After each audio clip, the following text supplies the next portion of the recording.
So, good evening to one and all. Good First of evening. all, I welcome you all the paper presenters to this session. Uh, so, you are all know we have no the enough time to complete this session. So, uh, complete you are all requested to complete your presentation session as early as possible. Now, I call upon uh, the first paper presenter, Subal Dandi. Yes, sir. The first Hello. paper presenter, Subal Dandi. You are Yes, available here or not, sir? yes, yes. Am I audible, sir, and Yes. visible? Yes, sir. Yes, sir. You are Yes, sir. audible. Okay, sir. So please go ahead for your paper presentation, sir. Thank you, sir.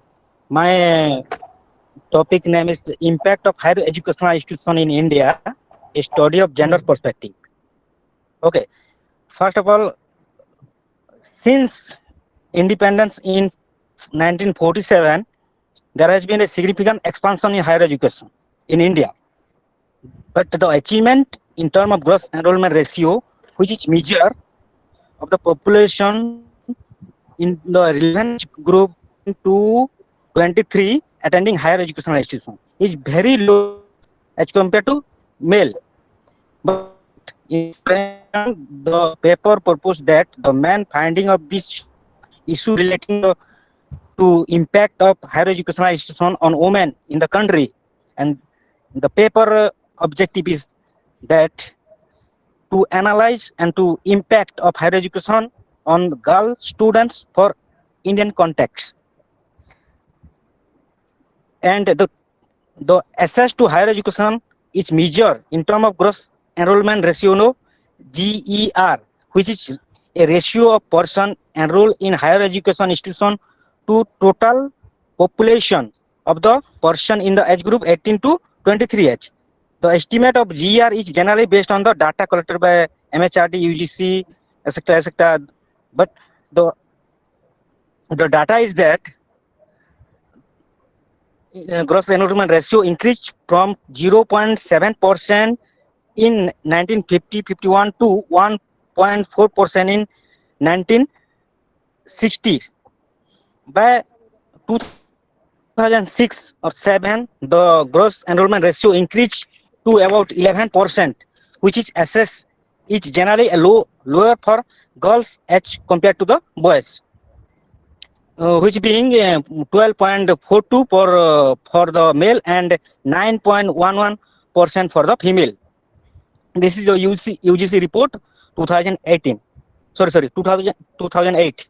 Out of 25.8 or around about 26% gross enrollment ratio in higher education in India, male population is 26.3%, and for female it is 25.4% in 2017-18. It is increased year by year, but there are some equitable gaps. Not only enrollment ratio is increased, but there are so many problems there to access higher education institution by female member of our country.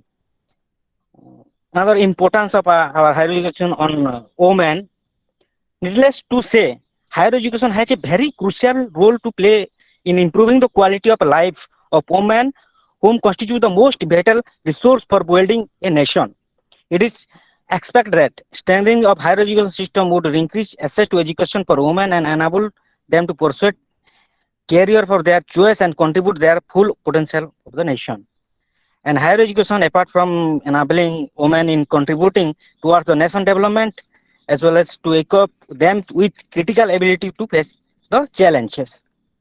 As a matter of fact, education has the latent forces in it which can demolish mental, social, economic barrier faced by women and users in women empowerment in all realms of life. Hence, what is of most important is to expand opportunity of higher education to all women who deserve and desire it. There are some negative impact I just discussed, and with problem of higher educational institution or our higher educational system, which are discussed. First uh, point is that institutional setups.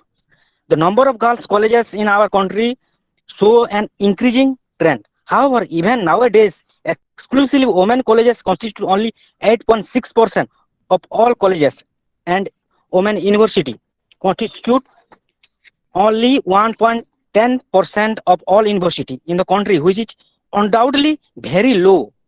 And this further restricted the scope of those women who wish to enroll in higher education. And second problem is that gender disparities. You know very well, one of the biggest challenges confronting Indian's higher education system in gender disparity. Large scale disparities still exist in the respect of enrollment rate, access to education, etc., etc. India needs to bridge the gender gap in the educational sector, particularly in higher education, on a urgent basis in order to promote gender equity and also to user in women empowerment. The statistic of enrollment rate and GER do not necessarily reveal the true picture with regard to gender disparity. Often gender bias are deeply rooted within the educational system and in our patriotic society. I am going to third important points, that lack of institutional rules and regulation. Argument here that the girls are empowered in a educationally but not so much empowering practically. They are not free to move here and there at night because they fear the cruel people in our male dominant society. So they are bound in the hostel rooms within 5 to 6:30 p.m. Not permitted them in outside after 6:30 p.m. if permitted along with hostel guard or others. But the boys can move here and there whole the night with library party, etc., etc., but not in the girl students. Why? Still now the girls are not safe in the higher educational institution. It is a shameless for this type of society, but it is our mindset to overcome to this type of problem. Thus, it arises a question here that I particularly, that who is responsible for this? Yeah, it may be government or the male dominant society. In the above discussion, the female member are facing some problems such as sexual harassment by teacher, friend group in the higher educational institution, etc., etc. Then next important point is that lack of decision making process. Our uh, women or girl students in the male dominant society, the female member are not allowed to take decision for different event like political matter, police making in the local group or community, marriage ceremony, cultural business activity, different participation. Lack of, they are not permitted. Why? The women can fully able to take decision in the different activity, but they could not allow them for take decision in the above matter because of the male member of our society forcefully dominant to our female member in this case. As a result, less participation of women in higher education institution also as compared to male academician or policy making other cultural activities. It arises a question here that how many female members are in educational policy 2010 to construct this policy? How many? All the male members are construct this policy, and how many female VC are in India? This is the status of our women in higher educational institution in India. Next, another important point is economic inequality. The female are not getting chance to compete among the men and in relation to economic inequality. Nearly 70% women workforce are engaged in the agriculture field, and agricultural laborers working hours of the women are more and more men, but they are not strongly in economic field or self-sufficient because of profit goes to the hand of men, our male member. The women care their children, sick, elderly people, maintain social distancing, their work in food, health provision, cleaning, waste management, secure the viability of society, generate social capital. This care for this care work represent an interface between social, economic, and ecological aspect. In this sense, strong economic background is a matter of positive impact of participation of girl student on higher education. It is economically very necessary. And another important point is parental aspiration and attitude towards our girls. We know that if the girl's child will born at home, the face of family members appear unhappy suddenly. And the question is here that where they are unhappy to listen about the same. And is it not inequality our society?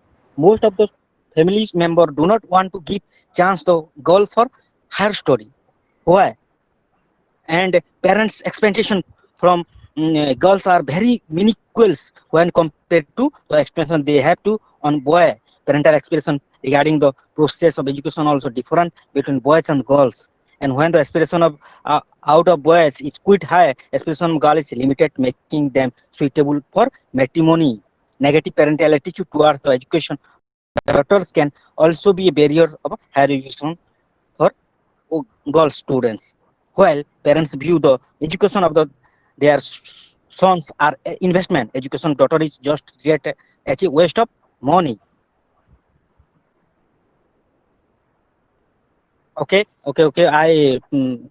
My concluding remark is that due to shortage of time, in this presentation, I have tried to present the negative impact of higher educational institution on the women's or girl student and to use as source review material for the preparation of the paper. And this paper will explore the negative impact of thought to influence the education outcome of the girls.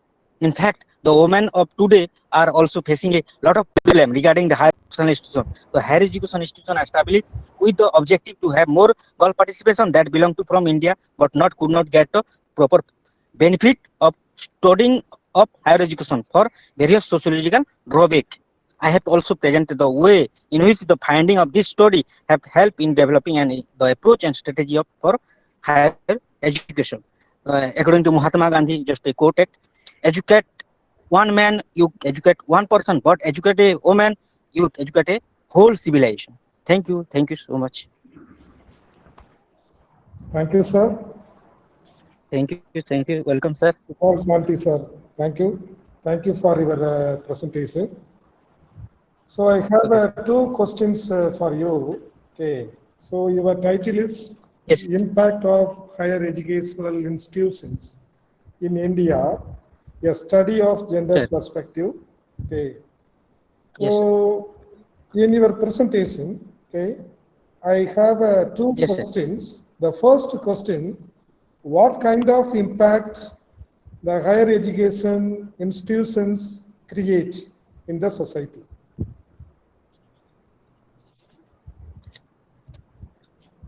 Actually, not getting the points are due to network problem. Repeat it. Sorry. I repeat the question again. What kind of impact the higher educational institutions create? Yes. Yes. Actually, discuss of negative impact or problems. And positive impact is that equity, the women and men, and economically strong to inspire to others, psychologically strong. These are the positive impact. But here I discuss the negative impact. Equity in a higher education, there are in some cases, not maximum university, they are not permitted to do girl students after 5 p.m. or 6 p.m. They bound in or they are in hostel. They are not permitted after 6:30 p.m. This type of impact, it is not not a matter to in higher education institution. Okay, and we we are the student of higher education. We are free to move here and there, but in our educational institution, higher educational institution, not permitted. And like educational rule and regulation also, rule and regulation also should be equal for men and women, or boys student and girl student also. And decision making process also, it should be allowed to girl students in a higher education, like that. When it will be a cultural participation, maximum male member are cultural secretary, general secretary. Why it will be allowed to, permitted to girl student also. And these are the negative impact I discuss. And there are also positive impact also. Okay. Yes, sir. The second question, what is the social responsibility the society has to take, okay, for the gender discrimination? First up, the mindset is very necessary to change our society in addition to gender disparity. Mindset is very necessary to change. And another necessary is that to equal distribution of wealth, or equal economic distribution, male and female, and equal permission also, both girls and boys. And hello, may I audible, sir? Hello, yes, may I audible? Yes. Please continue, sir. Subhash, sir. Okay, sir. Then gender bias in curriculum also, not man or woman in the curriculum in India. In spite of this repeated measure to avoid the textbook also, the man character in the majority of lesson and are portrayed as strong but intelligent and adventurous, whereas women are depicted as weak and helpless, are often portrayed as people involved household chores, and the depiction as a strong barrier for improving women position in the society.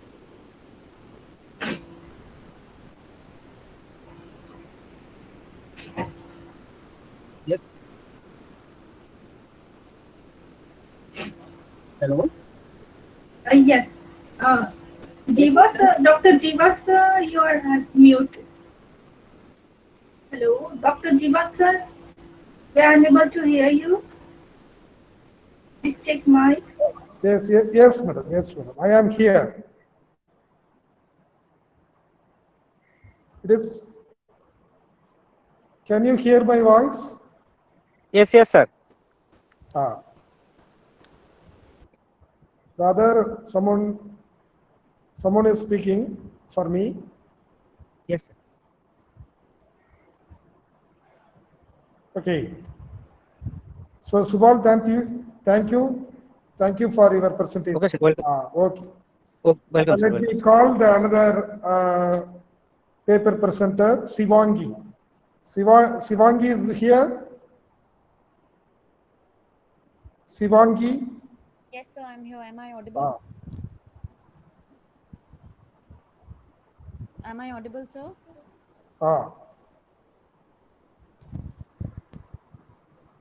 But your voice is not audible, ma'am.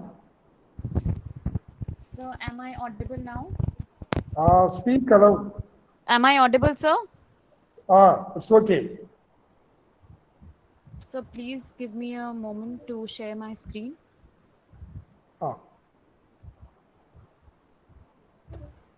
So you can start now your presentation.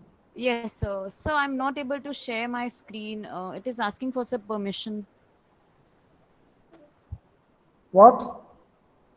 The moment I am sharing my screen, a pop-up window is coming, which is saying that you must grant permission in order to screen share. Okay. Permission granted. Hello, Reddy. Dr. Reddy. Dr. Sylvester. Yes, ma'am. She is unable to share her screen. Hello. So, I'm not able to share my screen. Sir, Rajin sir. Yes, sir. Rajin sir. Sir,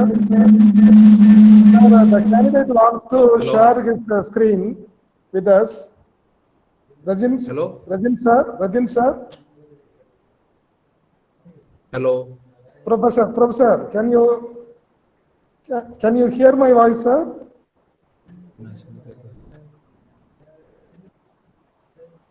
Rajin Hello? sir, Rajin Silva sir, Professor, Hello. Rajin sir, Ma'am, actually, that is your problem, ma'am. You have to do that. You have to download the file and you have to share it.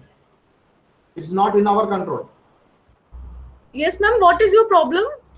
You Ma'am, have the to- moment Okay. I'm clicking on the share screen option, a pop-up window is coming which says that you must grant permission in order to screen share. That you have to do it, ma'am. We don't have the Ma'am, control of you it. said- Shivangi, you have to wait, go to it. madam, wait. Shivangi ma'am, okay, Yes, you sir. have the paper now. You have the paper now. I have the PPT. No. If you have the paper, through the paper, you may present your paper. No, sir, I have the PPT for now. Ma'am, actually, you You have have the to. PPT in your laptop or In my laptop. okay, but you can't share your PPT with us. Yes, Okay, yes. that is the technical problem. So Yes. through using through your PPT, please present your paper. Okay, sir. So I think that way my I won't be visible. Will that be fine? Okay. Yeah, that will be fine. Even All audio right, is fine, but your presentation, if you can manage audio with presentation, that is fine. Just a moment, ma'am. Is it working now? I have the PPT in front of me. It's not working, not yet. We cannot see your screen. Ma'am, can I I think present it PPT is this way, better like for us. orally? Yeah, you can present orally Alright. as well. All right, all right. But I So, think BPT is better for us, please, if you can solve this problem. Could you please click on present now? Then there will be three options: share entire screen. Then you can do that. Please try. yes, ma'am. The moment I am doing it, it is saying that you must grant Then permission you in order to. have. Oh, I am sorry. Then please just read it. Yeah, ma'am. Hello? I'll read it. I'll read it from the PPT. Yes, thank you so much. BPT is better Can for I us. proceed? Yeah. So, good evening, respected team and fellow presenters. Myself, Shivangi. And the topic of my presentation is a study of mental health of female writers and poets. I'll begin with the introduction.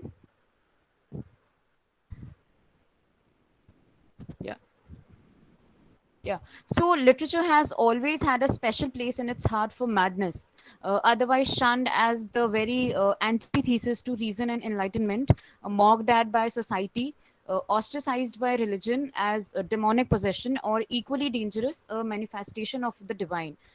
Concepts of mental health and normality cannot be understood apart from cultural norms and values. The most significant of cultural constructions that shape our view of madness is gender. Madness has been perceived for centuries, metaphorically and symbolically, as a feminine illness and continues to be gendered into the 21st century as well. Works of art and literature and psychiatric medicine influence each other as well as our understanding and perception of mental illness. Throughout history, images of mental illness in women send the messages that women are weak, dangerous, and require containment. So it all begins when insanity flourishes in Homer's Iliad, Shakespeare's King Lear, Kafka's Metamorphosis, to cite just a few. While the bulk of the novels dealing with mental health has been written by men, women too have been authoring them. Their voices are all the more urgent as medicine and psychiatry, especially in the formative years, were used as tools to suppress them. Now, I'll talk about the history of female madness. As early as the dramas of ancient Greece and Rome, the theme of madness was used as a device to comment on the human condition. Insanity metaphorically connoted cultural dysfunction, breakdown, or upheaval. The society's ills were mirrored in the madness of the individual. It was most often represented as a condition divinely influenced and offered an explanation for ill fate, such as a disease or a punishment for a sin. The earliest example of dramatic madness is the depiction of soothsayer Cassandra. Cassandra was so loved by Apollo that he gave her the gift of divination, but when she refused the god's advances, he cursed her prophecies, condemning them never to be believed. She is clearly characterized by her mad visions as witnessed by Clytemnestra when Cassandra descends into a prophetic trance. Now, the mental health of female writers. Over the time, various female writers have written works in literature as a means of women empowerment, as they were aware of the variety of texts written by and for men. In creating a room of their own with feminine writing and setting patriarchal boundaries aside, there have been times when their own mental health took a toll. Famous writers such as Virginia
Hello, Pinaki ma'am.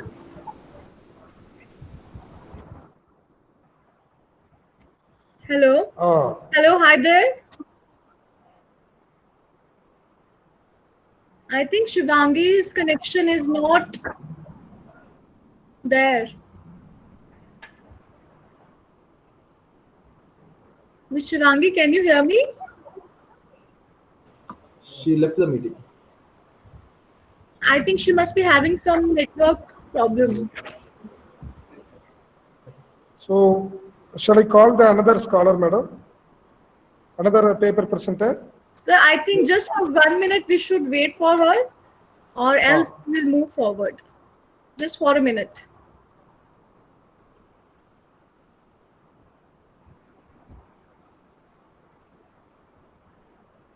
Shivangi, are you there in the network area?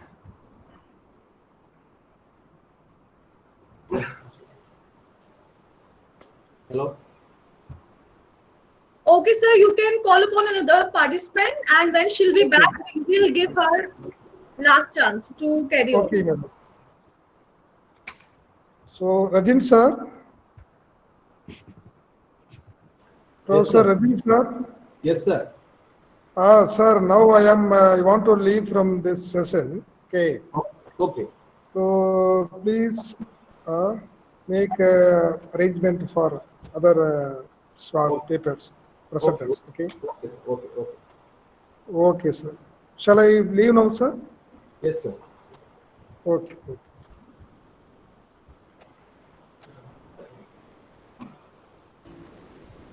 So, Rajin sir, may I call upon another Next person? person. Yes, next person. Okay. So, I would like to welcome our another chairperson, Dr. Ashutosh Singh. Dr. Ashutosh Singh, he is Assistant Professor, Department of English and Foreign Languages, Guru Ghalsidas Vishwavidyalaya, Bilaspur, Chhattisgarh. So, I welcome you, sir, once again.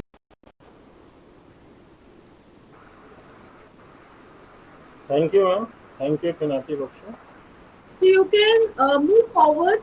You can move on forward with your proceedings of the technical session. Okay. Thank you very much. Welcome, sir. Thank you, Regin Silva, sir, for inviting me to chair this technical session, that is 18th technical session. Now, in this session, there are 5 paper presenters. Dr. P. Ghulam Mulayam, Professor P. Kulamulayan. The first paper presenter, I want to invite Professor P. Kulamulayan. The title of the paper is Emergence of Deepa of Shashi Deshpande's Travel Plans, Balancing the Traditional Indian Mindset and the Educated Women's Individual Identity.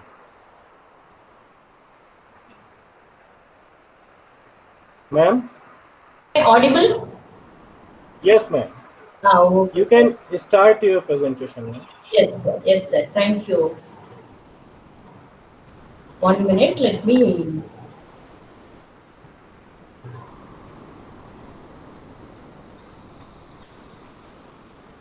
Just tell me whether you are all able to see the slide. Yes, ma'am, it is visible to Okay. us. Okay, sir. Good evening. Good evening to everyone. Good evening to Dr. Ashutosh Singh. First of all, let me express my gratitude and thanks to the organizer who have given me an opportunity to present my paper in this evening.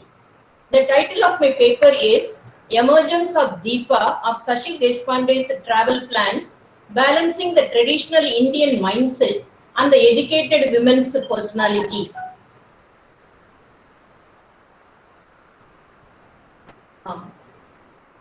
Shashi Deshpande, I hope all of you would have heard about Shashi Deshpande.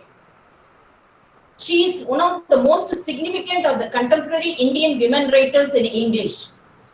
She has written many novels and short stories. Most of the short stories generally center on family relationship, especially the relationship between husband and wife in the context of marriage. She draws her women characters from the urban middle class and portrays them as sensitive. Dr. Ashutosh, am I audible? Can I Yes, ma'am, proceed? just wait a moment, Okay. ma'am. Actually, I Yes. thought I have sent the list to you. In the Pinakis. same session, after completing this 5 people. Yes, sir. Any disruption? Just wait for a moment, ma'am. Yes. Okay, sir. I think 3 participants were left in the 17th session.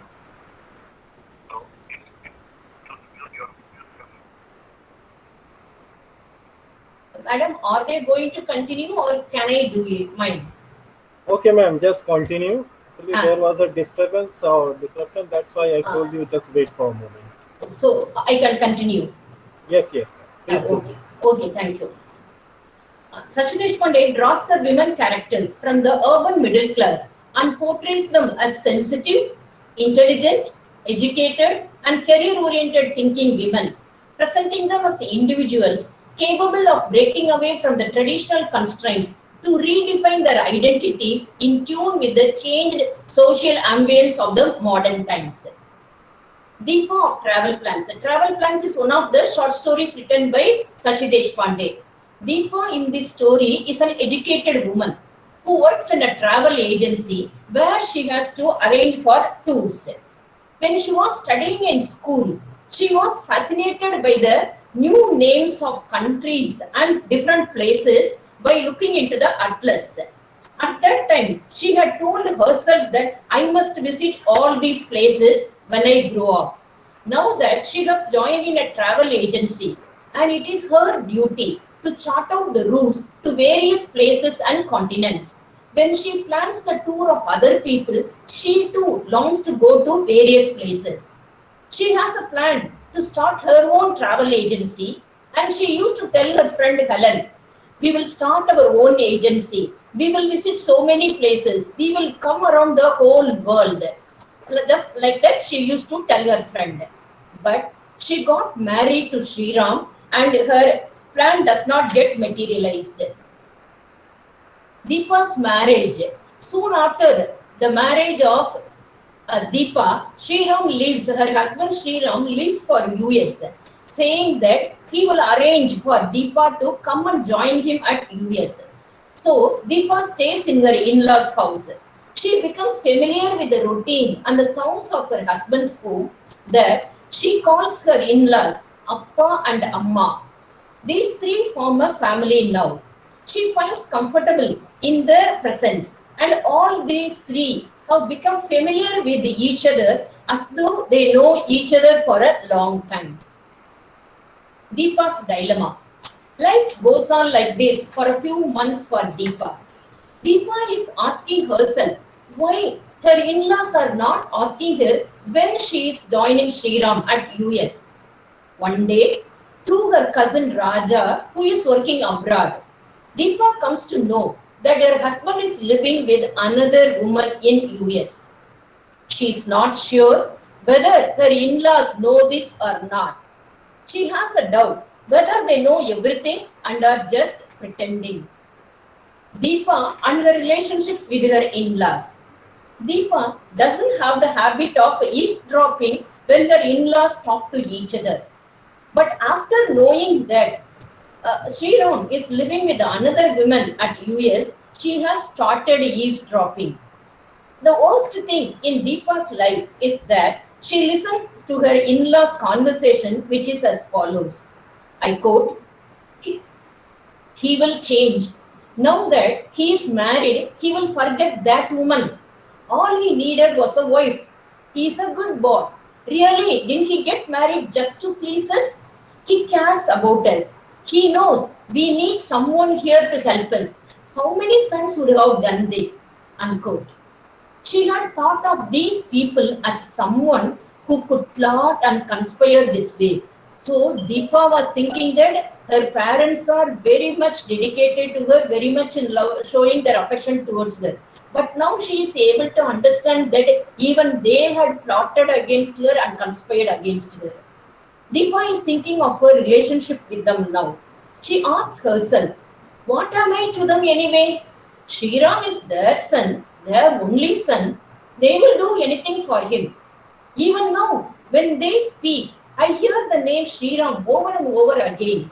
There was a time when I would have listened, eager to know more about the strange man I had married.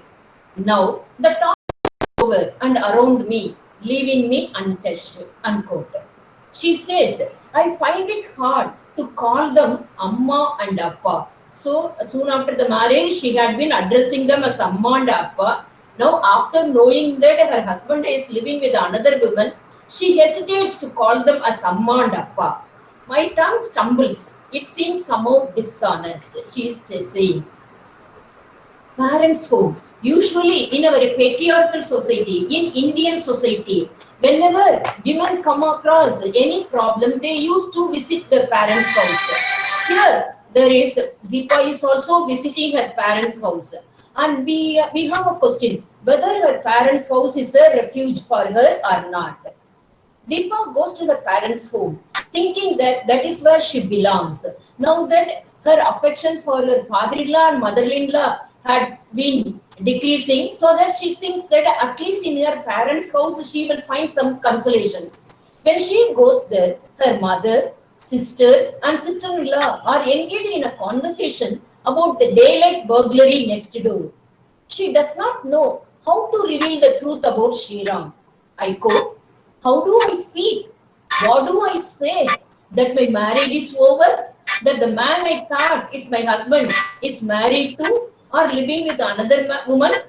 And whom do I say this to? To my sister? To my mother? To my sister-in-law? Unquote. So she enters, so she doesn't know whether she has to reveal the truth to her family members. And if at all she has to reveal, whether she will be revealing it to her mother or to her sister or to her sister. She enters in her old bedroom and touches her things in the room. But she is able to understand and feel that she does not belong to that place. She does not want to, she is no more her mother's daughter than Sriram's wife.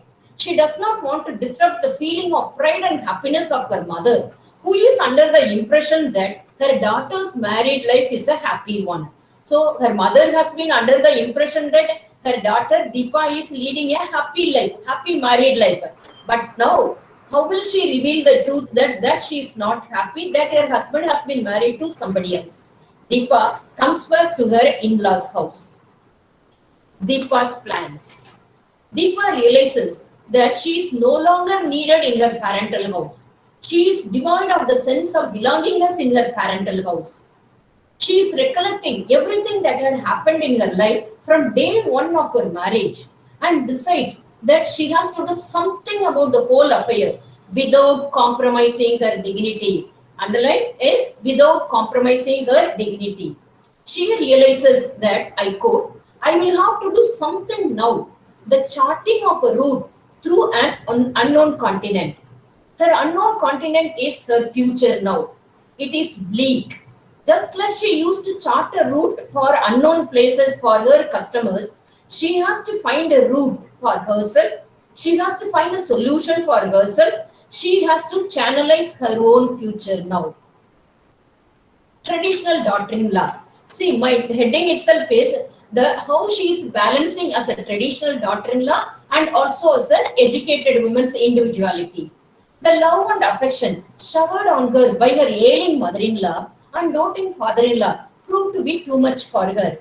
Even though she is cheated by her husband, she hates her husband. Social and feminine interventions are inevitable. She cannot avoid her duty towards her in-laws.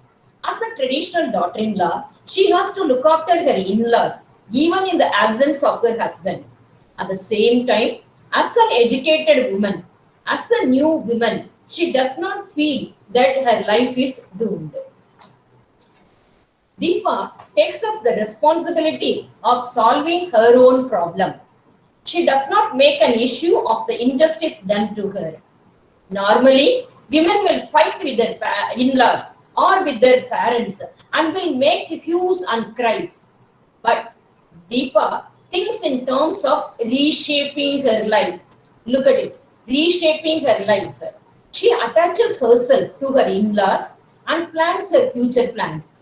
Her wish to start a travel agency of her own takes a shape now. She says, I quote, it is waiting for me.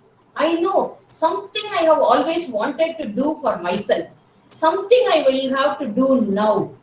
The charting of a route through an unknown continent, unquote. Her future is no more an unknown one. Most of Shashi Deshpande's characters learn to arrive at a compromise and a sense of balance in life. Deepa of travel plans is courageous. She does not feel defeated by her husband. Instead, she understands life and is ready to change her situations for the better. She knows that problems may not be solved. Here, the problem is that her husband is already married to another person, another woman. She couldn't solve that problem, but she can approach the problems from a different angle. She is prepared to fight in order to find and retain her identity as individual within conventional setup. The conventional setup here is staying with her in-laws, that is social security. So Deepa finds out a social security for herself because she doesn't belong to her parents' house now. She is not her mother's daughter, but whereas she is Sri Ram's wife. So within that conventional setup, she finds her own social security, and at the same time, she retains her identity by setting up a travel agency of her own with the money sent by Sri Rama. So she is binding herself as a traditional daughter-in-law, making use of the money sent by her daughter, looking after the parents of her husband. At the same time, she is retaining her identity and individuality by starting a travel agency of her own with the money sent by her husband. Thank you. Thank you, ma'am, for your beautiful presentation. And you have just talked about the coexistence of both gender, the socially defined genders, and the gender identity. Yes. Congratulations for that, ma'am, and thank you very much. Next, I think Pinaki Bakshi, we have to include the paper presentation or presenters of the previous session. So mine is over, sir. Okay, thank you, ma'am. Okay, sir. Thank you, sir. I just want to include the paper presenters of previous session. The first one is M. Aishwarya. I would like to invite M. Aishwarya. Sir, I would like. Yes, Sir, I want to interrupt. Actually, one of the participants, she couldn't complete her presentation due to some internet connectivity. So I would you to invite that participant first, Shivangi. Okay, it will be better. Please, you, Shivangi Singh, I think. Are you there, Shivangi? Oh, yes, sir. Am I audible? Yes, you are audible. You can continue with your presentation. So just give me a moment to share my screen.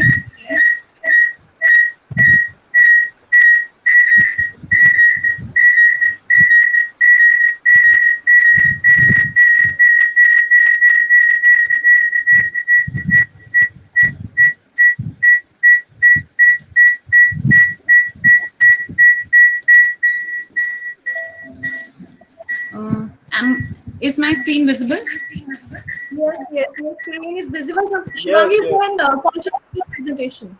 Good luck. 1 minute, let me connect my microphone.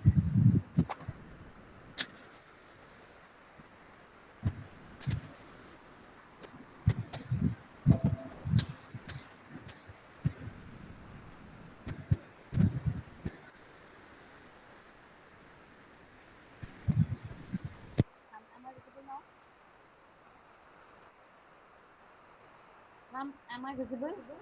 Yes, yes, your screen is visible. So you can start, Shivangi. We are already running short of time. So you just start your presentation.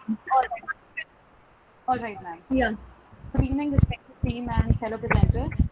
Myself, Shivangi, and the topic of my presentation is a study of mental health of female writers and poets. I begin with a small introduction. Very antithesis to reason and enlightenment, mocked at by society, ostracized by religion as demotic possession, or equally dangerous, a manifestation of the divine. Concepts of mental health and normality cannot be understood apart from cultural norms and values. The most significant of cultural constructions that shape our view of madness is gender. Madness has been perceived for centuries metaphorically and symbolically as a feminine illness and continues to be gendered into the 21st century. Works of art and literature and psychiatric medicine influence each other as well as our understanding and perception of mental illness.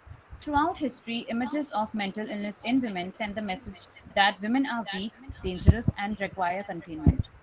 It all begins when insanity flourishes in Homer's Iliad, Shakespeare's King Lear, Kafka's Metamorphosis, to cite just a few. While the bulk of the novels dealing with mental health has been written by men, women too have been authoring them.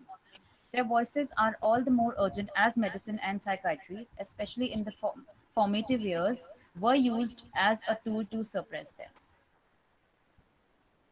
A little history. As early as the dramas of ancient Greece and Rome, the theme of madness was used as a device to comment on the human condition. Insanity metaphorically connoted cultural dysfunction, breakdown, or upheaval. The society's ills were mirrored in the madness of the individual. It was most often represented as a condition divinely influenced and offered an explanation for ill fate, such as a disease or a punishment or sin. Because we are running short of time, I'll just brief the slides in few statements. The mental health of female writers. Over the time, various female writers have written works in literature as means of women empowerment, as they were aware of the variety of texts written by and for men. In creating a room of their own with feminine writing and setting patriarchal boundaries aside, there have been times when their own mental health took a toll. Famous writers such as Virginia Woolf, Sylvia Plath, Annie Sexton committed suicide after being victims of mental illness, while there were others who confronted their mental illness through their writings. The attempt of this paper is to throw light on the life of female writers, their mental health, and the acknowledgement their works receive. The paper may also work as an inspirational tool for those going through the illness and put emphasis on the fact that despite battling mental illness, works of female writers and poets live on internally and inspire generations. Many of the best loved female writers have suffered from mental illness. In fact, their suffering has often been much of a draw as their actual writing. Take, for example, the case of Sylvia Plath and the huge interest and fascination surrounding her suicide. This is fortunately becoming less and less the case as mental illnesses gradually cease to be a taboo. Celebrated female writers can talk honestly and openly about their mental health without it overshadowing their work. It is too nosy simply to go through the biographies of female writers with mental health issues and undermines their work. It seems a lot more appropriate to look at how the writers themselves explore and use their mental illness in their creative work. So here are a handful of writers. J.K. Rowling. J.K. Rowling is one of the most successful writers of all time. She has sold over 400 million copies of her books and is often considered to be richer than the Queen herself. She has spoken openly about her depression, saying that she was acutely depressed from the age of 25 to 28. The Dementors, the creature in her Harry Potter series that feed off human happiness, are based on her own experiences of depression. Speaking to Oprah Winfrey in an interview, once Rowling said that it's too difficult to describe to someone who's never been there because it's not sadness. Sadness is like, I know sadness. Sadness is not a bad thing, to cry and to feel. But it's that cold absence of feeling, that really hollowed out feeling. That's what the Dementors are.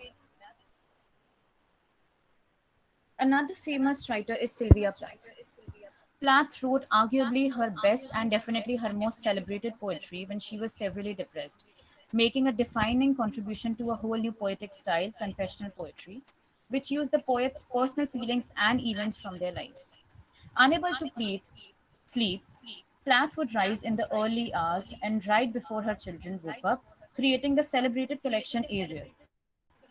Her only novel, The Bell Jar, is semi autobiographical fiction, taking many events from her own life, including her depression, suicide attempt, and the electroconvulsive therapy she was administered as a supposed cure for her mental health issues. Zelda Fitzgerald. Zelda Fitzgerald was the immensely creative wife of F. Scott Fitzgerald, a writer, a painter, and a ballet dancer. F. Scott considered her the original flapper, and together they were the golden couple of the jazz age. However, from 1930 to the end of her life in 1948, Zelda spent much of her time in hospitals and sanatoriums, diagnosed with schizophrenia. It was whilst she was being treated in a hospital that she began writing for 2 hours a day as a part of her therapy, eventually writing an entire novel, Save Me the Walls, within 6 weeks. The book was a semi autobiographical account of her and F. Scott's life together, including her struggle to become successful independently of her husband. F. Scott was furious as about the novel as he was using much of the material for his own book, Tender is the Night. This is the famous line that she has quoted from Save Me the Walls, which also reflects somewhat on her own life that says, emptying the ashes was very expressive of myself. I just lump everything in a great heap which I have labeled the past. And having this thus emptied this deep reservoir that was once myself, I am ready to continue. Next writer is Virginia Woolf, who is very often also considered as the pioneer of English literature. In an essay titled On Being Ill, Woolf, who suffered multiple breakdowns, uses the metaphor of ancient and obdurate oaks that are uprooted in the act of sickness and speaks of how one feels the waters of annihilation close above one's head. Woolf's critical view of doctors played out in Mrs. Dalloway's in the figure of Septimus Smith, a World War I veteran suffering from post-traumatic stress disorder who ends his life.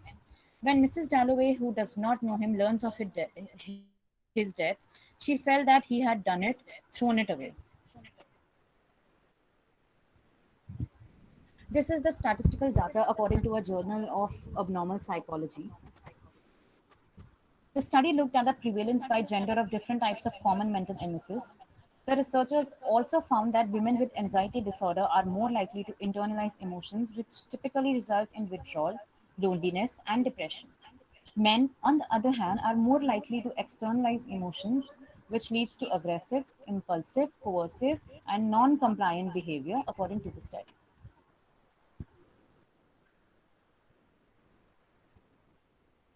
because we are running slightly short of time, I just get done with the conclusion. So as early as the 17th century, the files of Dr. Richard Napier showed that nearly twice as many cases of mental disorder among his women patients were as among men. Women continued to be predominantly the patients of public lunatic asylums in the 19th century. According to the National Institute of Mental Health, 10 million more women than men in the US suffer from mental illnesses. And reasons for this are extremely complex. As gender begins to be acknowledged as a social and cultural construct rather than of biological determination, social processes that shape the concepts of masculinity and femininity should become less structured. This will greatly affect how we view and treat women specifically and mental health overall. Depictions in popular culture that focus on normalizing realistic portrayals will help us in this effort. Rather than educating the public on this serious issue, managed tropes invalidate and engender intolerance and stigmatization.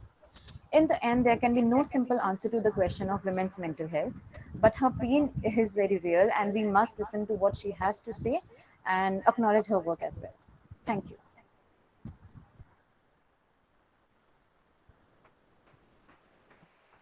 Thank you, Shivangi, for your presentation. I just want to say one thing. Those who have any questions and any queries, please ask those questions or put your queries at the end of this technical session. Now I want to call next paper presenter, M. Aishwarya. Hello? Yes. Hello? Yes. Hello? Yes. Am I audible? Yes, you are audible. Yes. Okay, thank you. Good evening, everyone. This is M. Aishwarya, PhD Research Scholar from VSS UT Burla.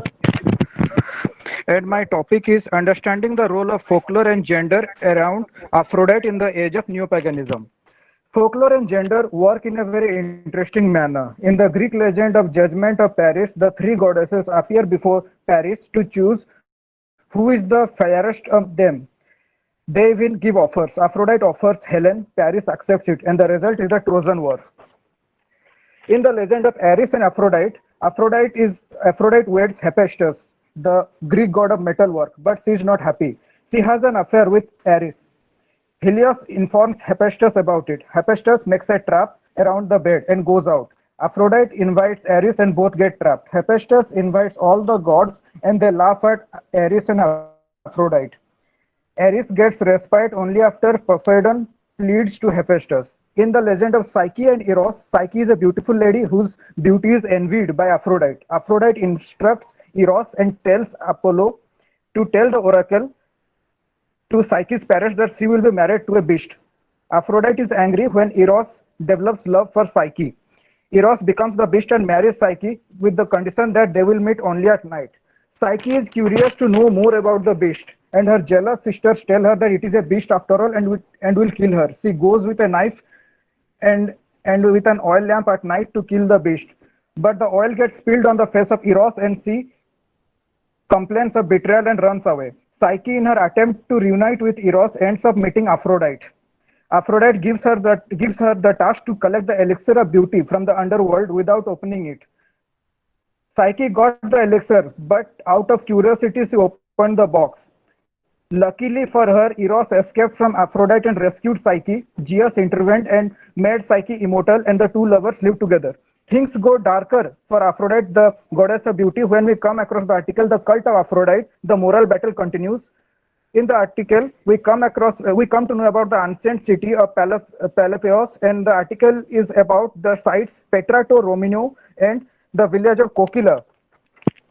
Petra to Romeo is the place where the legend tells Aphrodite set her foot, and the village of Kokila is the place where the legend of Pygmalion and Galatea is linked. The man, Kindreus, weds Metharme, the daughter of Pygmalion and the high priestess of Aphrodite. And that is how Kindreus rules over the land and makes the temple of Aphrodite. When Christianity emerged, the cult of Aphrodite was seen as evil because Aphrodite was a symbol of sensuality which was demeaned by the church. The writer of the article refers to the temple of Aphrodite to be an abomination that was destroyed. In the current current time, the monument of the Panagia Catholics and the ruins of the Temple of Aphrodite are close together, which shows how the moral battle is going on. Gleb Botkin, in his work Immortal Woman, which is about a fictional composer, Nikolai Dirin, says Dirin goes to a church and prays to Aphrodite, the goddess whom the church called the White Sea Devil. But with the advent of neo-pagan movement, things have changed. The earliest form of neo-pagan movement dealing with Aphrodite is the construction of the Church of Aphrodite. The Church of Aphrodite was established in the year 1938 in America by Gleb Botkin, who was a Russian who had escaped from the Bolsheviks and taken refuge in America. The main concept of the metaphysics of Gleb was that love is not an emotion but an energy. He visualized the creator as a mother goddess. When the neo-pagans are asked why they worship Aphrodite, they say Aphrodite represents divine and earthly love. Here love is not limited only to the feelings between two individuals. Here love means passionate love, even lust, familial love, love for friends, love for objects, love for oneself, self-compassion. Even the cases that involved Ares, Paris, and Psyche have also taken a different approach. We come to know about it in the book Pagan Portals Aphrodite by Irisania Moon, where she writes, the relationship of Aphrodite with Ares shows that the goddess had her own desires. The incident involving Eros and Psyche shows that Aphrodite was testing the sincerity of Psyche, because towards the end of the legend, Aphrodite accepts Psyche as her daughter-in-law. And in the event involving Paris, we come to know that the goddess of beauty was trying to hold on to her position and was playing the cards accordingly. The author feels these legends show the various facets of Aphrodite which make her approachable. The importance of the cult of Aphrodite is visible when we come to learn Greek poet Sappho of Lesbos. In this age where we hear too much about LGBT things, we must know that the word lesbian comes from the word Lesbos, which is the hometown of the poet Sappho, and the term Sapphic love also comes from the poet Sappho. Sappho was a renowned Greek poet of her time, and she was famous and she is known to have a number of female lovers, and also she was the priestess of the Temple of Aphrodite. Like every cult or faith, the cult of Aphrodite has its own festivals. They are like, some of these festivals are Aphrodisia. In the pre-Abrahamic times, it was a famous festival in Cyprus where the devotees cleansed themselves and gave the sacrifice of the blood of doves and other offerings. In the current time, the ritual has changed. The blood of dove is not given. Instead of it, incense and flowers are given. The other festivals are 4th of each month, which is the day of offering, 14th February, the feast of Eros, 1st of April, the commemoration of Aphrodite subduing Ares. The flexibility of the cult regarding the rituals can be seen from the article celebrating Beltane during COVID-19 pandemic from the site Priestess of Aphrodite. In this, the priestess says Beltane, which marks the arrival of summer, was celebrated this year by the priestess and the pagan group by having a get together by the online Zoom app. As it is the festival of compassion, the pagans celebrated it by wearing face masks and giving groceries to those who were unable to go out during the pandemic. Apologies, actually there is a power cut over here. Hello, am I audible? Hello? Hello? Yes, Hello? you are audible. Please continue. Yes, please continue. Oh, okay. Thank you. The neo-pagan festivals also remove a lot of ideas about love and women. We come to know about it from an article from the site mentions about a campaign where reconsideration is done about naming the day of 14th February to consumerism, conflicted sexuality, and tragic love to Aphrodite and celebrated as a day of joy. The author named which was celebrated during that time. The festival went on for 8 days where the dead ancestors were honored, temples were closed, and marriages were not held. On the final day of the week, a festival named Lupercal was held. The festival was dedicated to Hera, the goddess dealing with counseling of love and marriage. Women pleading for children were involved in the who will be whose partner during the celebration was decided. And we have to mark that the current Valentine Day that we celebrate is exactly of 8 days. When the church came to power, it substituted things with the name of saints. During the pre-Abrahamic week of Parentalia, Aphrodite, being the goddess of beauty, was also worshipped as she represented the maiden element of the triple goddess. Here once again, maiden over here doesn't mean virgin. It means a lady who does not depend on her lover or husband for power, identity, and security. The writer complains the current form of 14th February celebration shows love as a form of weakness and falling, and this needs to be renamed as Aphrodite's Day, as that would make people look at love as something empowering. To conclude, in this paper about folklore and gender, we find how feminine beauty has always been linked to a disaster in waiting. This paper deals with the goddess of love and beauty who had earned notoriety because of the episode of Helen and Troy. When the pagan age ended, the image of Aphrodite got even more abomination as sensuality was not a part of the church. With the progress of time, we find that the approach to the goddess has changed with the phenomenon called neo-paganism. For the neo-pagans, love is not limited to the body, but the love of a mother goddess sustaining creation. For the neo-pagans, the goddess of love is not limited to just two individuals. Love can be the love one gets from family or friends, or the feeling of contentment. The cult of Aphrodite was open to lesbians like Sappho, which tells us the ancients were far more progressive than we are today. We also learn how the flaws in Aphrodite have made her more relatable and approachable to her devotees. We also find how in the current time, commercialization, tragic stories, conflicted sexuality, and consumerism have turned an emotion called love to be a synonym to weakness, a liability, or falling, or failing, or a flaw, and how that view can be changed by adopting the view of the cult of Aphrodite, which sees love as something empowering for the person, their family, their kinsmen. Above all, Aphrodite is the goddess of love, not the white sea devil. Thank you. Thank you, Aishwarya. And I think you have just written this paper in collaboration with S. Lipsa Mishra. Yes, sir. Hello. Okay. Congratulations Yes, to both of you. And now we are proceeding with another presentation. Now I would like to request Dr. S. Sobna. Yes, sir, I'm there. Thank you, sir. Okay. Just one. Yes, sir, sure. I'm just a second, sir, to share my.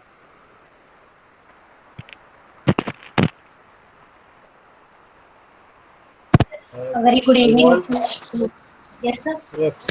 It will be better if you complete your paper within 3 minutes, because we have some more papers. Okay, sir.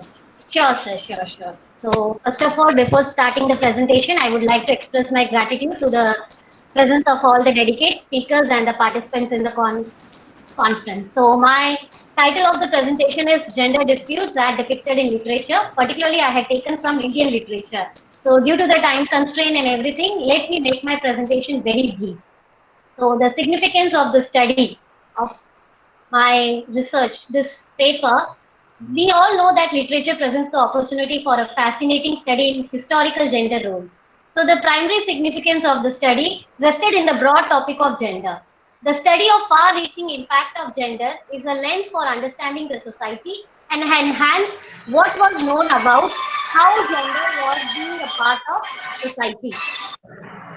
Building on the notion that gender studies are multidimensional, then exploring the effects of gender in one field will contribute to the understanding of gender in another field. By investigating gender as a theme in dramatic literature, this study provided additional information about how gender affects interpersonal relationships. From a broader point of view, how individuals relate to one another is necessary to understand how people work together in any organization. So the secondary significance of my study was derived from the individual pieces of the literature, the study of gender and its portrayal in the selected pieces of selective writers, and expanded and added to the canons of research about the specific works.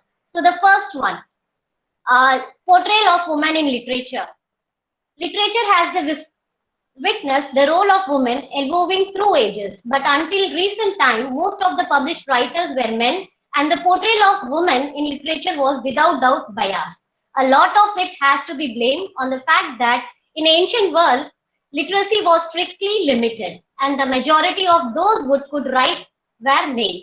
However, the contribution of women to oral folklore cannot be taken for granted. In folk songs, stories, poetry, and literature in general, therefore, the evolution of women from ancient period to last ultra-modern tech savage period, signaling the beginning of the modernism that showcases the characteristic of the modern woman's rise by portraying an independent and gifted female protagonist and personal coming of age. So literature has always ambivalent in the representation of women. Good women, as in ones who accepted societal norms, were rewarded with happily ever after. So moving to the depiction of women in Indian, particularly in Indian poetry.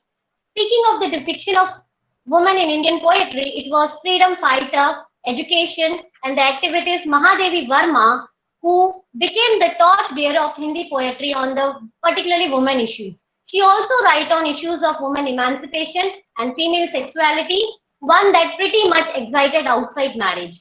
The great poetess drew inspiration for her subject from traditional Hindu literature, which talk about liberating images. Next, moving to the poet Amrita Pritam.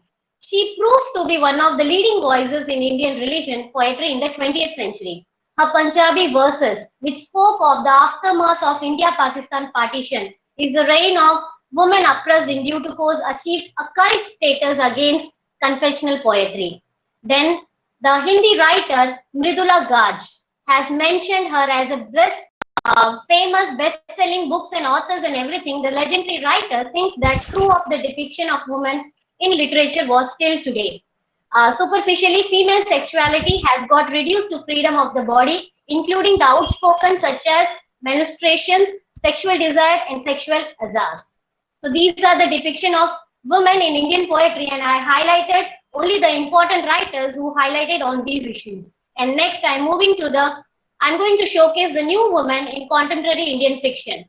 So speaking about Indian fiction, popular Indian fictions like Chetan Bhagat and Anita Nair, they have showcased new women in their writings. While Chetan Bhagat had portrayed his women characters as a high beacons of social change and equality, an aspect which is evident in his book One Night at the Call Center, where men and women are treated equally and work in night.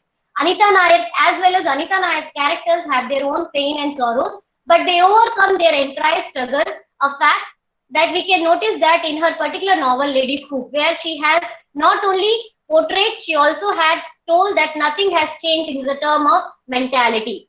So another famous writer, Shobha De, who has described the women folk in her novels. These novels range from traditional, subjugated and marginalized to the extreme modern and the liberalized women. So revealing all these things, if we read the gender issues with the particular writers, we can clearly see that the difference of the gender roles. Moving to the next slide where I had shown the differences of the gender roles, we can see that from centuries, human society have tended to assign different roles, code of behavior and morality, and even different feelings and thoughts to men and women. By doing so, they use the biological distinction between masculinity and feminine to constrain and enforce the social distinction of the gender. So coming to the last part of the research of my study, I had said that centuries English standard of femininity, middle and upper class women are opposed to men, were supposed to devote themselves as executely to the domestic space within codes called as hearth and home. They were expected to adopt a suitability, modest behavior and a moral code of self and purity. So as time is very concerned, I am just finishing overall of my research work of this about the gender role, where the purpose of the research study was to describe how gender was portrayed and to determine how gender roles were depicted and defined in a selection of a classic and modern ways. Therefore, literature, culture and gender relationship comparing culture, universal issues such as love, good, evil, regardless of gender differences and roles in the society needed to be discussed very carefully. So to sum up, this study was derived from the broad topic of gender because gender issues are relevant to a varieties of fields, and exploring the effect of gender in one field contributing to the understanding of gender in another field. So balancing the need to access what are the common gender roles over to time and geographical space, and what roles are more specific to one time and one place. So almost all society to a certain extent have a gender sex system, although the components and working of this system vary markedly from society to society. Thank you, sir, for giving me this opportunity. Over to you, Chairman. Thank you, ma'am, for your brief and comprehensive presentation. Thank you so much. Now, I would like to invite next paper presenter, Sudeshna Mitra from University of Calcutta. Yes, sir. Am I audible? Yes, yes. You can Should I start start? with your question. Yeah. Yeah. I'll make it very brief. Good evening, everyone. Respected chairperson and my fellow presenters. Because of the constraint of time, I'll just make my presentation really brief. I'll just highlight the basic points of my presentation. The title of my paper is Legal Reform. Excuse me, Sudeshna, am I audible to you? Yes, sir. Your voice is not coming properly. That's Is why. Is it okay Yeah, now? now. Yeah. Okay. So legal reform for women in post-partition India and the impact of the Hindu Code Bill. Now, we all know that the Hindu Code Bill is seen as a revolutionary step towards the Hindu community and the Indian people. And the Hindu Code Bill, which was passed as a series of acts from 1950 to 1955, it rewrote for Hindus the laws of marriage, divorce, adoption and inheritance. And the makers of the Indian Constitution had dreamt of an egalitarian society and a democratic society. So they wanted to give women equal rights. Now, my paper just has, worked on how this Hindu Code Bill, it laid the foundation of a modern construction of family and feminine in Indian society. My paper tries to trace the development of legal reforms in post-independence India and locate its subsequent impact on the scenario. So we know that the Hindu, there are a series, there's a series of acts and a series of acts like Special Marriage Act of 1954. We have the Hindu Marriage Act of 1955, Hindu Succession Act of 1956, Hindu Adoption and Maintenance Act, etc. Now, we see that I'd like to especially mention how these acts, they transformed the Indian women's psyche. The Hindu Marriage and Divorce Bill was debated in 54 and 55 in the Indian Parliament, and finally it was passed. This Hindu Marriage Act of 1955 is very important. Why? Because marriage was no longer mandatory between the same caste. Monogamy was made a rule, and there was uniform provision for dissolution of marriage. Now, Hindu Succession Act of 1956 laid down a uniform and comprehensive system of inheritance. And thus we see that the Hindu Code Bill can indeed be seen as a stepping stone for Indian women, for the representation of Indian women. And it aided in the transformation of the social psyche of Indian women and the subsequent empowerment and development of the gender consciousness among them. Now, the Indian state, the newly independent Indian state, also played a very important role. It made several provisions in the 5-year plans. The national welfare was set up as a separate department in the 1980s. We have National Perspective Plan for Women. But in spite of all these, we have a school of thinkers who believe that the Hindu Code Bill made a truce with patriarchy, because in independent India, we still have rising mental and physical torture of women, large-scale desertion by spouses, women fighting for custody of their children. They mostly didn't have any control over the property. So the Hindu Code Bill is not, liked by some. But we must say that the bill influenced women, because we have women's groups organizing agitations in 1970s and 80s, which were, spread across all strata of the societies. Women, very different from what it used to be in the colonial time, when these kind of agitations were elitist and women only, they would meet and give applications. There were no agitations on the streets. I would just mention some of the important laws and reforms post 1947, like the Dowry Prohibition Act of 1961, the very important Equal Remuneration Act of 1976, which stopped discrimination in wages between men and women, both in public and private sectors. And we know that the National Commission for Women was set up in 1990. Thus, the passage of Hindu Code Bill we can see is a debated issue. But if we analyze it deeply, we will find that the bill indeed molded women's psyche in post-partition India by profoundly impacting upon their changing roles both within and outside family.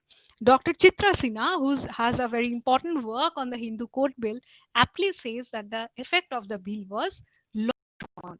So, I would like to conclude by saying that the Hindu Code Bill had a tremendous impact on the rights and gender consciousness of Indian women by aiding in the transformation of women's role in Indian society, and it paved the way for women's movements in 1970s and 80s. Thank you. Thank you, Suresh Menon, for your nice presentation. Now, I would like to invite the next participant, Mrs. Nisa Narwani from Navi Mumbai. Are you there? Yes, sir. Yes, sir. I'm there. Am I visible to you? Yes, yes. Now you are visible. Yes, sir. Just give me a moment. Yeah, just give me a moment to share my screen with you people. Okay.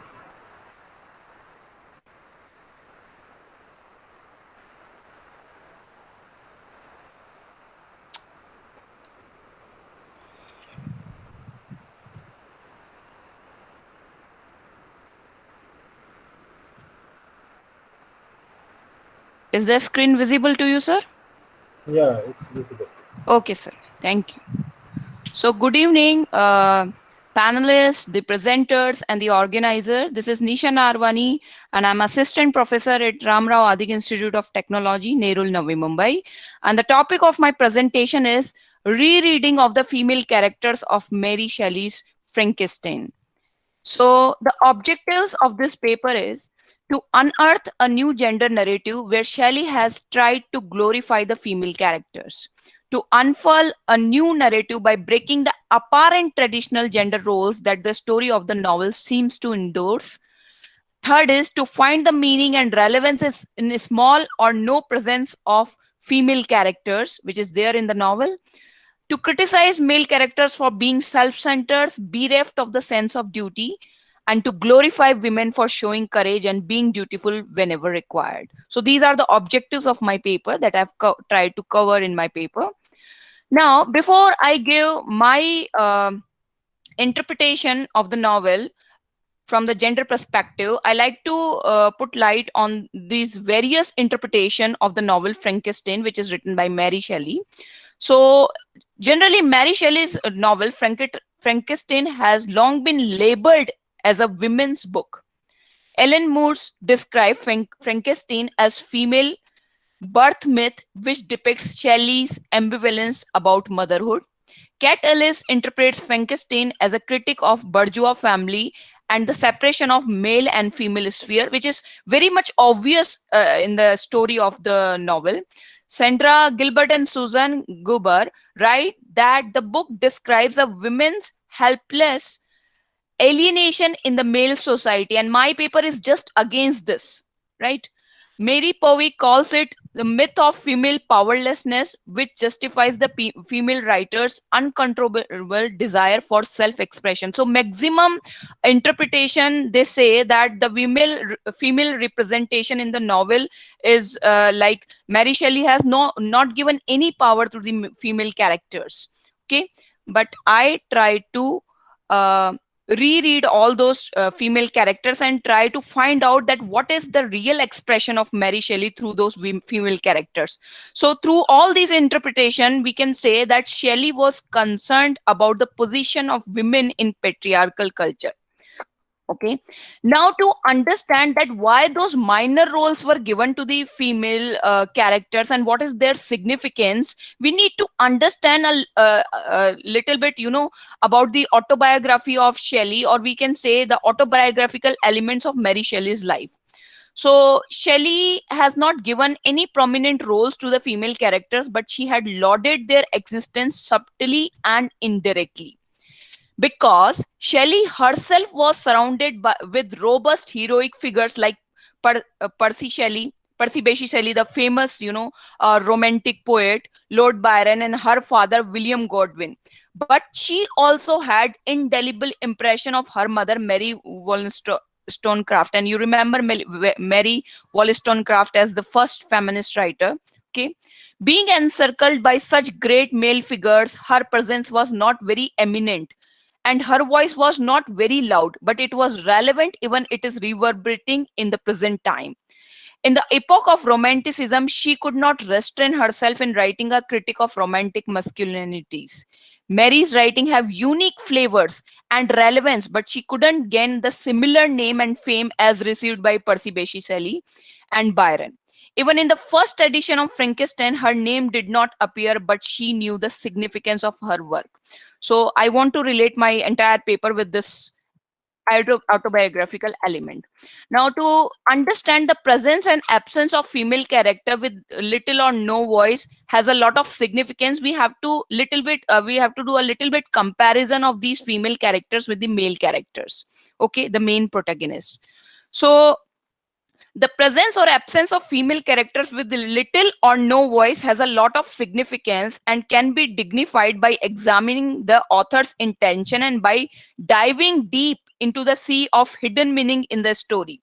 In the novel, masculinity is revealed as self-destructive, self-centered, and toxic, while femininity is represented in a very positive frame, even in their little and no appearances.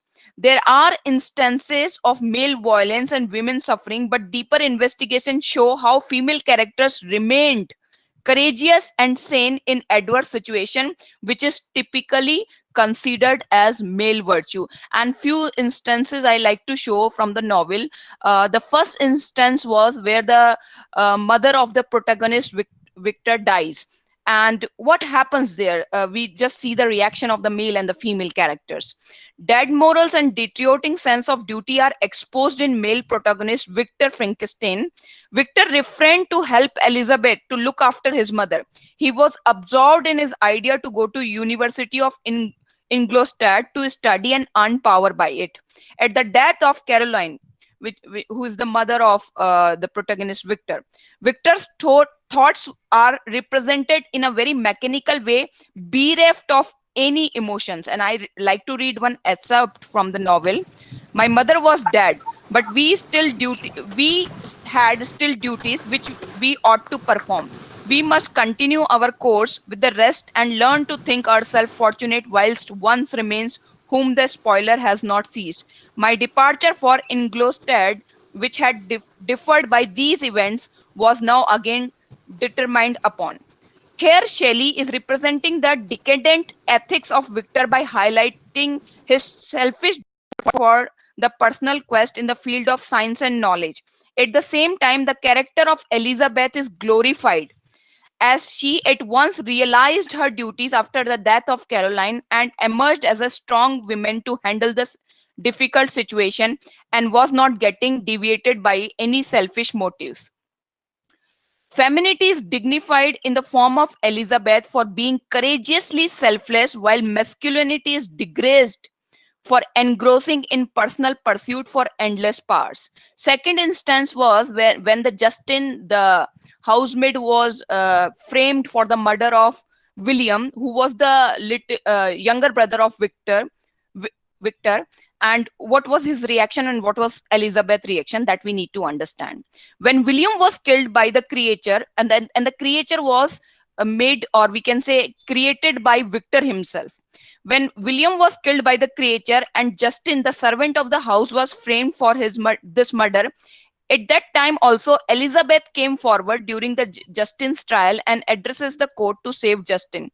This move of Elizabeth to defend Justin in a patriarchal dominant environment, that is the court environment, was very valorous. The author is giving a clear indication of women bravery to safeguard the truth and innocent, and women urge for fair justice in male-dominated area. The gallantry of femininity is revered in the patriarchal setting of the courtroom by Shelley. On the other hand, masculinity is condemned for not taking charge to protect the truth and innocent. So we can, due to time constraint, I try to finish my paper fast. And the last instance, we can say, patriarchal practice of gaining unlimited agency by disturbing the natural power of women to give birth is also been condemned by the authoress Mary Shelley. Man's urge to bring new life into existence with the unethical scientific experimentation is radically questioned because giving birth is purely a female realm. Men's treading into the women territory to usurp the feminine power of giving birth is severely criticized by making the protagonist meet to the worst of the disaster and remorse for becoming humanoid. Now, another small character of Saifi is also very relevant and significant because though Saifi is a very small female character in the novel, but she is also applauded for her courage to face all the struggle inflicted by patriarchy and fulfill the promise of love by arriving at her lover's Felix abode. She also becomes Shelley's mouthpiece when she expresses her wish to emerge as a woman who can share equal status with her counterpart in the society. Saifi was told by her mother to aspire for new learning and freedom forbidden to the women in their society. Now, we also talk about the absence, absence of some of the female character, which is really important. The absence and the later destruction of the half-created female companion of the creature reveal that how patriarchy often shudders even at the thought of femininity gaining unlimited powers. This deed of destroying the female body by Victor can be analyzed as the age-old custom of patriarchal practice of smashing women's existence and snatching agency from them.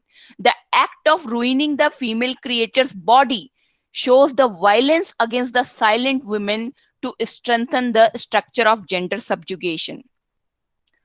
And this absence of the female creature is of utter importance and can be interpreted in multiple ways. The craving of the creature, the male creature which is earlier been created by Victor, the craving of the creature to have a female partner of equal stature and deformities is represented as the need for an ideal society of equal participants regardless of their biological differences.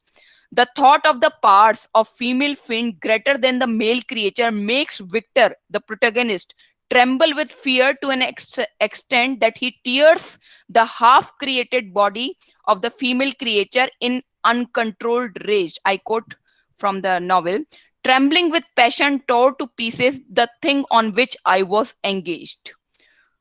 So this can be seen as the patriarchal violence against the silent woman to strengthen the structure of gender subjugation. So to conclude my paper, I like to say this practice of denying participation and equal power to women is clearly visible in Frankenstein, where women are either muted or shown inactive. They become the victim and sufferer, or we can say they suffer the consequences of male actions. Shelley has tried to represent the picture of women of her own time in Frankenstein by unfurling the apparent and peeling off the layers of meaning, the reader reaches to the new meaning and interpretations suggested by various gendered roles in the story of Frankenstein. Masculinity is doomed and shown weak in facing the consequences of their action, while femininity is exalted for remaining courageous, calm, and fearless in facing all that occurs. Thank you. Thank you, Nishaman, for your presentation. Now I would like to call next participant, Asha M, Research Scholar, SM College, Kullam, University of Kerala. Yes, sir.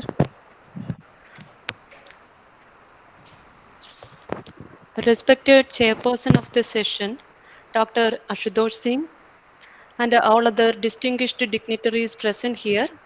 First of all, let me express my sincere gratitude for giving me such a wonderful opportunity to present a paper on this international webinar platform. I'm Asha, a research scholar from the University of Kerala. My paper is entitled Deified and the Defiled, Women as Changing Agents in Kumaranashan. Through his socially relevant revolutionary ideals, Kumaranashan, the great Mahakavi of Malayalam literature, transformed Malayalam poetry into a unique one by making it as a weapon for social and cultural revolt in Kerala. He proved himself to be a true poet and social reformer who can converse with his readers, sensitizing their issues by being one among them. Ashan's narratives, as well as all serious short poems, were cast in a philosophical, political, and aesthetic furnace of rebellion against aitham or untouchability at the social level as well as at the level of male female relations. The poems Duravastha and Chandala Bhikshugi raise a humanist challenge against untouchability at the social perspective. At the same time, all other narratives of the poet explored the ethos of male female relation in the context of ascetic male celibacy and female body. And this female body is considered as a slice of life untouchable for the male celibate. It is unholy as per the ascetic tradition. The female protagonists in Ashan's narratives raise a claim of love that confuses the very sanctity of asceticism. Even a city prostitute punished for her criminal offense begs love at her moment of death and not moksha from the handsome Buddhist ascetic youth. The poet exhorts the ascetic male to leave the path of nirvana and come down to serve his life on earth that is infernal to the discriminated race.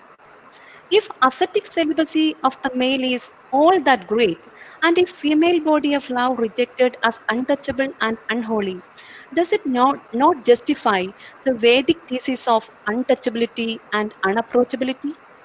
It is a question that haunts the poet who leads the life of Chinnaswamy for a long period till he got married in 1918. A male riding his will to spiritual heights prefers to exclude female from his life as a touch of sexual love may lower him down to the profanity of a common human being. In another poem, Oru Vanayatra, the poet says that the persons who conceal their life in the caves of lone contemplation and who are important to address the world with that feeling of love deserve not to be born in human shape. In all the great narratives of Ashan, there is a potent struggle where the rejected female raises her prayer and dynamic thrust of love. She proclaims that everything in the substance of human existence, despite the supposed glory of spirituality and all such boons acquired from the luminescent heights, are inferior to vegetable love that germinates in the soil of worldly existence. Ashan's female protagonists raise a question of gender against the feature of male asceticism. Male celibacy is self castration glorified by the ancient Vedic power structure, which demands exclusion of females from man's path of glory. Ashan's females, Vasavadatta, Madangi, Nalini, and Leela, raise a mutiny against the male characters Ubaguptan, Anandan, Divagaran, Madanan, who seek ways alien to women. Sir, am I audible? Yes, you are audible. The males forget or reject the history of Prakriti and Purusha joined by the cementing force of sexual love. But the females, as Nalini, tell them to have a look on the earth on this earth and reminds them not to neglect the wretched of the earth while they seek the eternal glory of the heights. In Duravastha, Ashan made a deliberate deviation in selecting a Dalit as the principal male character, a shocking experiment by which he invalidated the upper caste heroic male presence in the arena of poetry. Ashan proved that one can do poetry with an outcast person in the leading role. Duravastha is written on the background of the Mapla rebellion of 1921. Chatan, the outcast youth, is activated for a life of love by Savitri, a Brahmin girl, the female protagonist in the poem, who keeps the fire of love in her soul that deters the brutal caste discrimination. Through his poem, Asan tries to reform Dalits from the clutches of feudal minority. People were made to live in such a society conditioned by superior-inferior relations that chained them everywhere. He makes a strong exhortation in his poems to raise a rebellion against such inhuman practices in the society, which draws a distinction between the wretched and the noble living on earth. Love becomes an explosive theme that subverts the existing socio-economic political system. The feeling of love is denied to the oppressed one. Asan's delineation of Chatan proves that the emotional potentials repressed would sprout with a soft touch of love, and it would break the shackles of rotten customs. In Duravastha, the immense grief and spirit of revolt reaches the extreme heights when Asan asks whether the same God has created both the Brahmin and the outcast. The refurbishment of society is done through Savitri. She takes initiative to love Chatan and imparts education to his community for rejuvenation from the dry zone. In the poem Chandala Bhikshugi, Matangi is projected as a symbol of the oppressed one. She is an outcast as well as a female. So, the question of freedom of the oppressed and the female comes here. Here also, a major issue is that of love. Asan creates a female outcast with love that disturbs the concept of spirituality in Chandala Bhikshugi. Biological fertility and mating of male Brahmin and female outcast is justified in this poem, and conjugal love is attested. But love that penetrates the focal point of celibacy is not admitted at the explicit level by the young ascetic. The mute but positive response to female love never promises biological fertility. The abandoned, subjugated, repressed female protagonist in Asan's Chindavishtaya Sita questions emphatically the supremacy of her male counterpart while boldly asserting the fact that she was not mere a puppet to play with. There appears a statement that she won't suffer disgust begging consumption. In his last poem, Karuna, it is through a wretched prostitute, Vasavadatta, that the ascetic youth Upaguptan obtains the sensibility to absorb the sufferings of the world. What Kumaranasan seeks in his narratives is resolution to the philosophical and biological issue of celibacy. The feeling of emptiness, consequential to the negation of females, on one hand is resolved by the determined battle raised by the females for male-female love. The female protagonists in Asan deserve an elevated position as she imparts knowledge to the male ascetics to descend towards the earth and to be one with the suffering mass. It is conveyed by them that such an act is more sublime than spiritual when one identifies the real meaning of existence.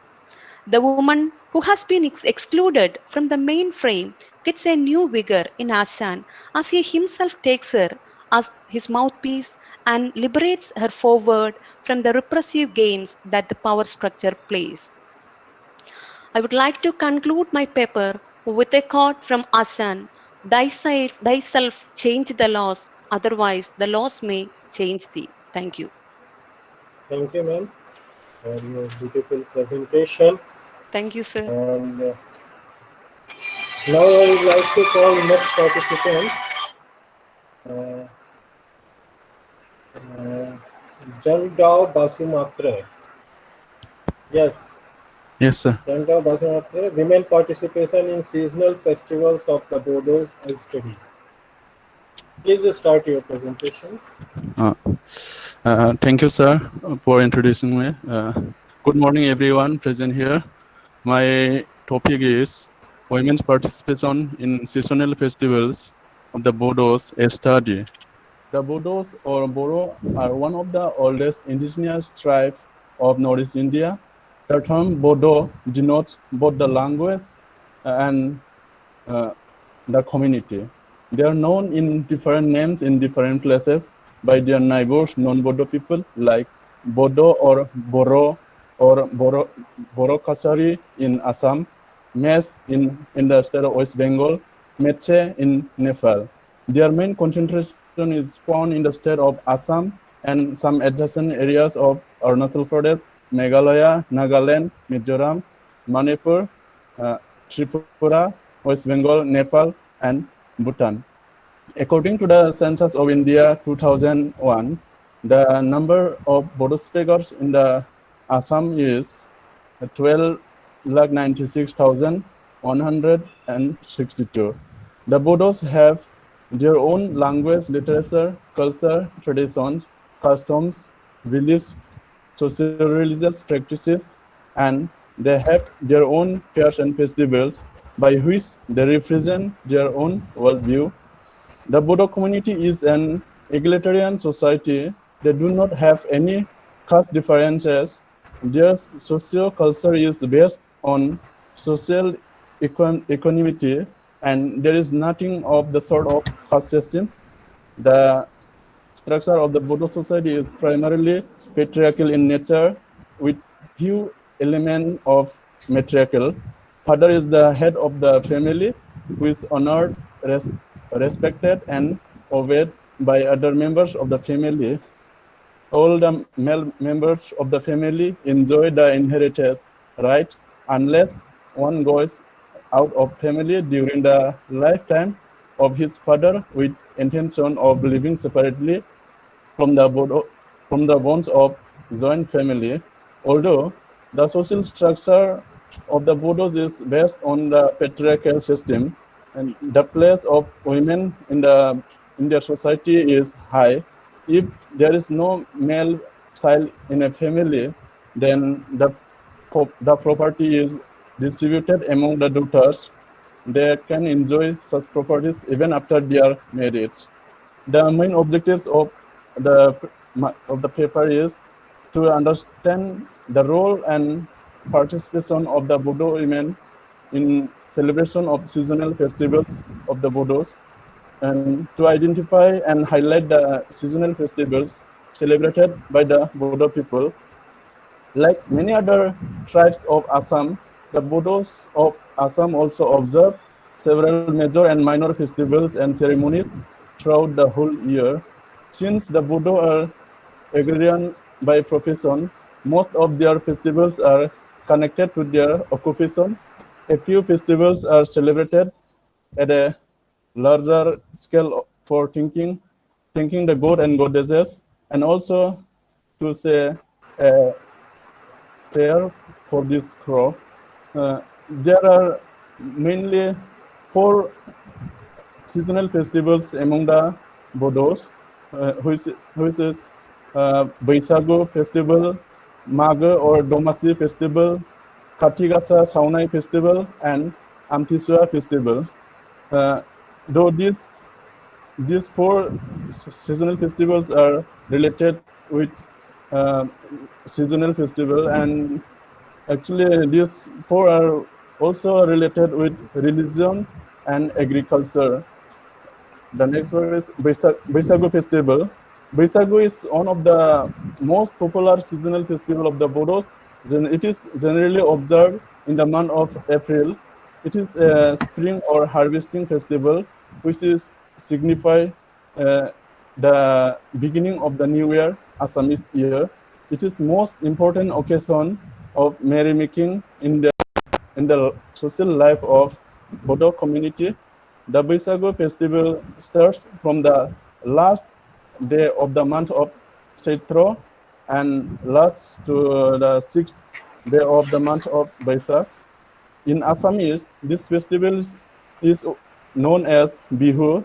The Bodo people enjoy this in this festival with singing and dancing. Many songs are sung among them related to this festival, which are called Baisago Metai, means Baisago song.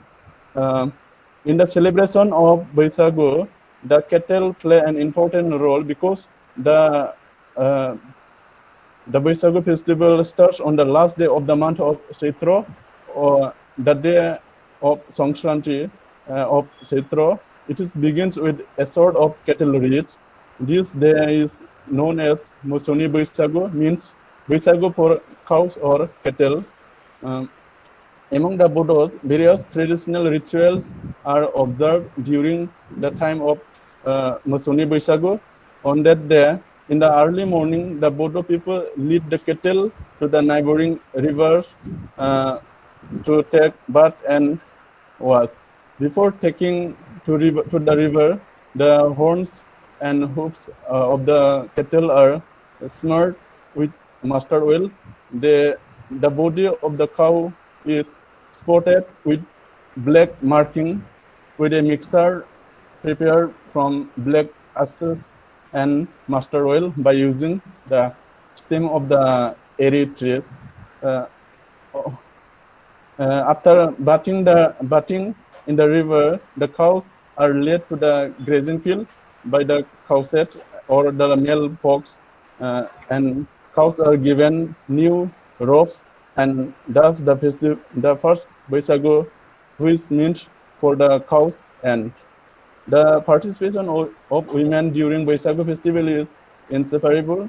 After taking away the cows from the cowshed, the women of the family throw away the cow dung and clean the cowshed. Along with old brooms, a little quantity of cow dung is also thrown at the main gate of the family. The eating of bitter and sour-tasted wild vegetables is also one of the main features of Baisagu festival, which is known as Gokha Gokhai Janai among the Bodos. On the day of Songkranti or Mosoni Baisagu, the Bodo women collect different types of vegetables from the neighboring forests, which are prepared with meat or pork and eaten in the evening with rice beer. On the first day of the new year, the family members have a bath. The main lady of the family clean the family battle, altar, and set fire on earthen lamp at the altar. After that, members of the family offer prayers of the family deity, Barai Batau, and they beg blessing from the god and goddesses for their peaceful lives, where women take main role. On that day, the women folks of the family go to the house of medicine man with rice beer and cokes as the presentation. The medicine man replaces the amulet or talisman of the users for the new year. On that day, the juniors offer aronai, means a small skirt, to their elders and take blessing from them. From the second day of the Baisagu till the seventh day, even every family members enjoy with dance and music. Nowadays, the state system of celebration of Baisagu is observed among the Bodos. The state system Baisagu is celebrated in the Bodo villages for 1 or 2 or 3 days with colorful programs. The events like Miss Baisagu Skla, and Miss Baisagu Sangra competition, folk song competition, or folk dance competition in group and single. Traditional musical instruments like flute, drum playing competition are also involved in this festival. The next seasonal festival of the Bodos is Maga, which is also called Domasi. The Maga is the post-harvest. Can you conclude? Okay, sir. With your presentation. The Maga is the one of the most popular seasonal festival, which is called Bhogali Bihu in Assamese. The next popular seasonal festival of the Bodo is Katigasa Saunai. Katigasa Saunai is celebrated mainly by the women folk. On that day, women folks go to the paddy field and set a fire on earthen lamp at the paddy field. And the next most important seasonal festival celebrated by the Bodo is Amtisua, which is also called Ombubasi in Assam. This festival is celebrated in the month of June, in the month Asar in the Assamese month. I come to the conclusion. The Bodo women have been playing an important role in the seasonal festivals. Although the Bodo society is patriarchal in nature, the status of women is equal to male. Their participation in socio-cultural affairs shows that they also enjoy high status in their society. Like many other tribes of Assam, they have seasonal festivals. The Bodos have mainly 4 seasonal festivals. In connection with seasonal festivals, the Bodos mainly worship Batu Borai, means Batu deity, or Mainamuraja, means goddess of wealth, where the women folk take major role.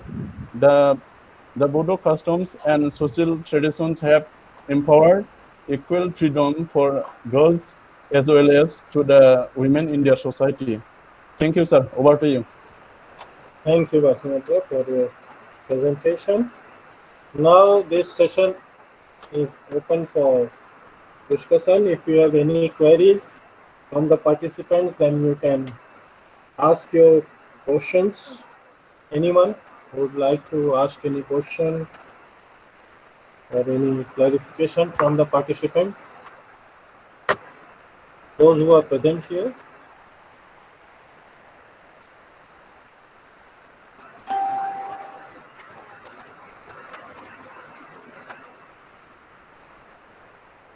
Anyone?